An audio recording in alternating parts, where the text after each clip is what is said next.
So, dito na tayo ngayon sa Manpuku Taro Nakanogo Shop. So, ito dito ay kukuha kayo dito ng mga pwede niyong lutuin. Pinuha ni Mark. Guys, super sulit na talaga dito as in. Hindi kayo manghihinayang. Daing. Japanese curry. Pinuha ng aking asawa. Kung nagsusunog ka na, girl, huwag ka masunog. May mga dessert din, marshmallow. Guys, so niluluto pa rin natin. Ay, may curries. Worth it yung kahit malayo siya sa station mismo. Super nice talaga. Hi guys, so ngayon ay nag-aantay na lang tayo ng ating taxi kasi may pupuntahan tayo ngayon. Ito ay isang all-you-can-eat restaurant na pagmamay-aray ng Pinay. At super excited kaming mapuntahan yun. So yan guys, so first time natin magta-taxi. Alam mo, nakailang bansa na kami, nakailang Japan na kami dito talaga. Mga 11 times na, pero first time pa lang namin magta-taxi.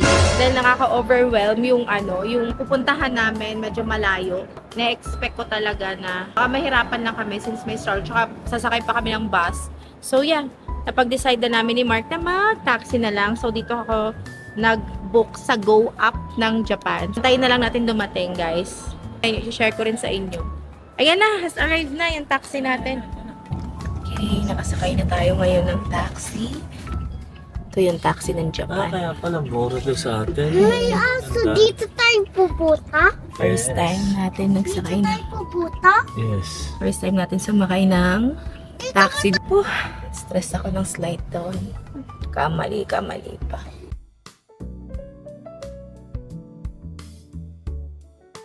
So, yan yung taxing sinakyan namin.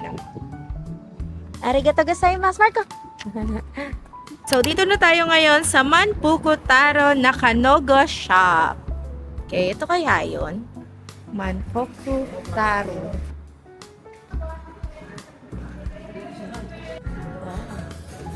Yeah. Wow.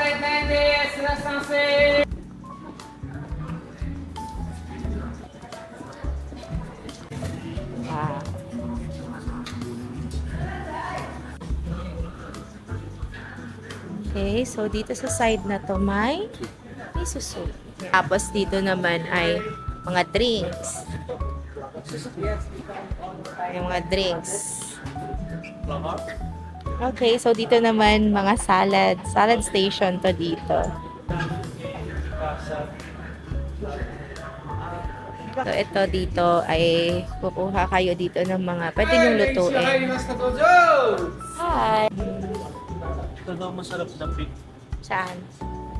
Ano yung kukunin mo? Pig. Oh. Tapos ito naman ay mga pork. Yan. Yung mga pork. Oh, may isda pa. Shishamo fish. Scallops. Squid. Cheese. May mga gulay pa dyan, guys. Gulay.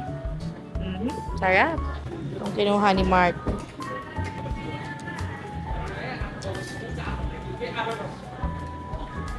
Kalbi sukiyaki. Okay. Ito naman yung kalbi. Tigas. Kasi galing pa siya sa freezer. Okay, so ito naman yung mga desserts. May salad. Oh, pwede kayong gumawa ng halo-halo dito, guys, ha? Oh. Mga dessert kasi mga halo na salad. Tapos dito naman sa side na to, ano to? Chicken. Ay, may curries. May pali curry. May pizza, may pita. Okay. Pare naman, daing. Spicy corner. Meron ditong, may mga bun po. Beef po. Noodle soup. Parang Vietnam na rin. Pare naman, fried potatoes. Japanese curry. Grabe, ang dami rin pala dito, guys. So, tapos dito pwede pa yung umano ng egg. Dasimaki egg. Wow. Tapos dito pwede kang gumawa ng cotton candy. Ito naman, meron ditong may mga dessert din. Marshmallow, banana, tapos may chocolate fondue. Yan, egg soup. Kuha tayo ng egg soup. Kinuha. So, pwede na tayong magluto. Hello guys, so naririnig nyo ba ako? So ngayon, magluluto tayo. Naka-mic lang ako ha, kasi ayaw ko masyadong sumigaw dahil syempre nasa restaurant tayo, kailangan natin ng medyo tahimik tayo guys. Huwag tayo magsisigaw dito. Eh baka naman pag mahina yung boses ko, hindi nyo rin ako marinig, kaya magma-mic tayo ngayon.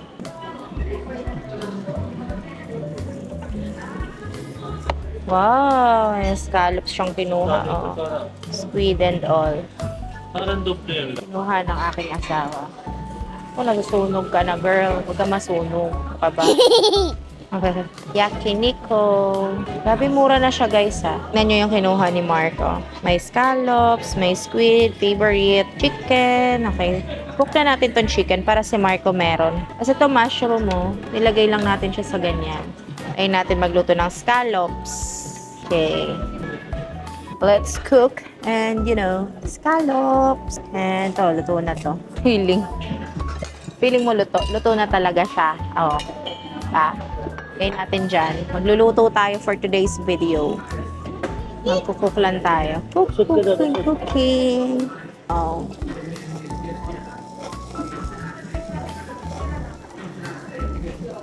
Negosyo na lang daw ako dito sa Japan. Dito na ako titira. Tayo? Ba't nakisali ka? Ako lang. Padala na lang ako ng pera sa inyo. Ba't pwede daw mag-order ng sisig? Order. Paano nga? Tanong mo doon. Ilang oras to? Iwa lang tayo, guys. Para lumiit ang ating niluluto. Yan. Kasi mas okay siya. Maliliit. So, diba? Wala talaga yata akong future sa pagluluto. Susunog lang. A fire! There's a fire, babe! Wow! Oh my gosh. I'm sorry. Let's ask if how to order a sisig. Excuse me, how to order a sisig? From here? Tanong mo ako may kanila. Do you have rice here? Yeah, of course. Yeah, There's there's- the rice department. It's a lot of rice. Different type of rice. Okay. If you like to eat, both stock on it. Okay. So If you there's like to tepano, if you like to naan, lichan, sisig, bulalo, sisig. which one? This sisig You only. can one, Okay. rice here and high. Or okay, then Okay. if you want dessert also, You have a coffee? No. yeah, we have a coffee also. You want coffee? Maybe later. Okay. Okay. Thank you so much. Galing, guys. So, meron din dito ang pakita ko sa inyo. Guys, in-scan ko lang tong QR na binigay nila. So, you can order here. You can order through the phone. Kung anong gusto nyo na wala dito. Yan, like that. Pwede nyo siyang edamame. May mga ganyan pang in-order. Tapos, ayan. Sushi. Diyos ko, Lord. May sushi nga. Oh my God. Super worth it na. Alam mo yung bang kumikita pa ba sila? Ayan, yung mga sushi, guys. O, ang dami. O, order ka lang. Try natin, diba? Try natin mag-order nito. Octopus yan eh. Siguro are. Yan. So, add to cart lang natin yan. Oh, sarap. Diba? Yan. Mga pizza, pita. Tapos dito naman, pasta. Tapos syempre, meron ditong sisig. May lechon kawali. Pati bulalo lang ang wala. So, pakita ko lang sa inyo na. So, dun sa cart, meron na tayo, diba? So, to order natin. Tapos yes. Tapos mamaya, may pupunta dito. Guys, super sulit na talaga dito. As in, hindi kayo manghihinayang. Worth it yung kahit malayo siya sa station mismo. Super nice talaga. As in, ang sarap. Okay. Tatakinas! Yummy. Ang sarap! So, lulutuin naman natin ngayon ang hi po! Tapos scallop. Inubos na pala ni Marcus scallop. Heh. Nakakatawa, may Pinoy dito. Unang-una lang talaga, minention lang talaga to ng brother-in-law ko sa akin kahapon. Tapos sabi niya, sa Nagoya nga lang daw. Hindi ko pa siya sinasabi kay Mark kasi bala ko sana siya i-surprise. Kasi ganun siya, natutuwa kasi siya pag yung may alam na pala akong place to eat na. Tapos, nakita niya yata to somewhere sa mga vlog. Kasi naghahanap nga siya ng parang worth it makainan. Tsaka nag-request talaga ako ng yakiniko sa kanya since day one. Tapos, ayun, sabi niya sa akin, love, meron pala ditong makakainan na ganto, ganyan. Sabi ko, parang yan yung sa akin, yung minention sa akin ng brother-in-law ko, di ba? So, yun nga, iisa nga, di ba? Pero ang dami niya palang branches dito within Nagoya. So, hinanap pa namin kung saan banda. Okay. So, yan. Luto lang tayo. Nakakatawa, may mga Pinoy, mga nagsiserve, mga dito, mga staff nila dito, mga Pinoy. karamihan Pinoy. So, yeah. So, hiwain lang natin guys yung mga squid kasi malaki siya masyado. So, pahiwa-iwain lang natin siya maliliit ha.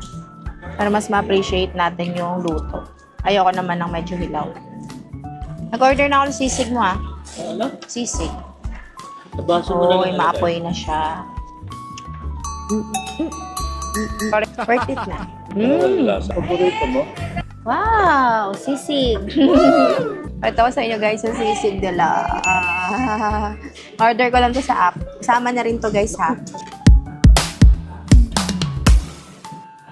Okay, alright. So guys, luto na tong scallop na to. Wow! Tikman na natin. Baka mabash ako pag puro tong yung ginagamit ko pang kain. Hoy ha, dalawa yung tong dito. Kay Mark sa akin. Kala kay mambash. Marami na nagko-comment sa akin minsan eh. Okay, so nilagyan ko muna siya ng sauce tapos inilagay ko siya pabalik sa grill. Itadakimasu! Okay eh. Guys, so niluluto pa rin natin. Nagluluto pa rin talaga tayo hanggang ngayon. So yung sisig, medyo hindi lang siya gusto ni Mark kasi medyo maalat daw sa panlasa niya. Tapos, hindi ko alam kung ano mangyayari dyan pero baka bayaran na lang namin yan or whatever. Tapos ito, yan, kumuha ko ng leeks ito. Para kay Marco, isang winner. Tapos, leeks and onions. So, lutuin pa lang natin to guys. Hindi naman to sobrang ano eh. So, meron pa tayong mga lulutuin na kuha ni Mark. Tapos sabi niya, busog na siya. Pinterest ka. Busog ka na? Ha? Ayaw niya na. So, tendency ako na uubos dito lahat. Nag-rice kasi siya kasi hindi nag-rice. Kaya, pili ko maubos ko siya. Beef, hindi na lang. Guys, in all fairness, masarap yung kanilang milk tea, guys. Sarap. May milk tea sila, may mga juices sila. Pero ang kinukuha ko pa lang naman dito is Pepsi tsaka yung milk tea. Yung Pepsi na concentrated. Wala pa kami breakfast, guys. Wala lang, sinasabi ko lang. Tapos magti-3 na. Pag pumunta kayo dito, huwag kayo breakfast. Or yung lunch, huwag na kayo Kung nag-breakfast man kayo, pumunta kayo dito by dinner. Super worth it. Hindi rin man masyadong masarap pag sunog na sunog, diba? Go na? Kainin na natin. Try muna natin to. Lagay natin sa gilid guys para parang ganon, hindi siya nasusunog. At the same time, nagre-retain pa rin yung heat niya. Okay? Sa gilid lang natin siya ilagay. Kasi gusto natin matapos na yung cooking niya. Pero andun pa rin yung tigil. Kuha lang tayo ng bagong chopstick. Chop. Ate. Parang gusto ko dito. Kita nyo guys.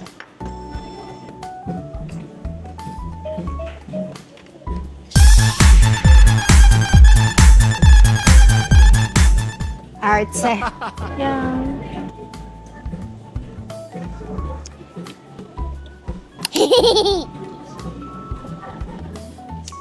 Ganyan ang ano, tugtog, tapos kaya nakakain. Pa?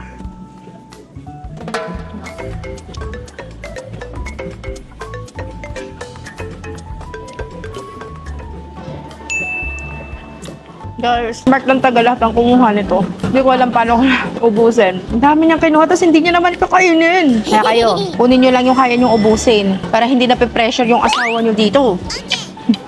Pe-pressure ako paano ko ito ubusin. Actually, busog na ako. Pero iniisip ko na lang protein. Protein, lintik na protein. Yan yung kamahal na asawa ko. Kuha niya, ubus ko. Sabi ko sa inyo. Buti na lang maglalakad tayo mamaya.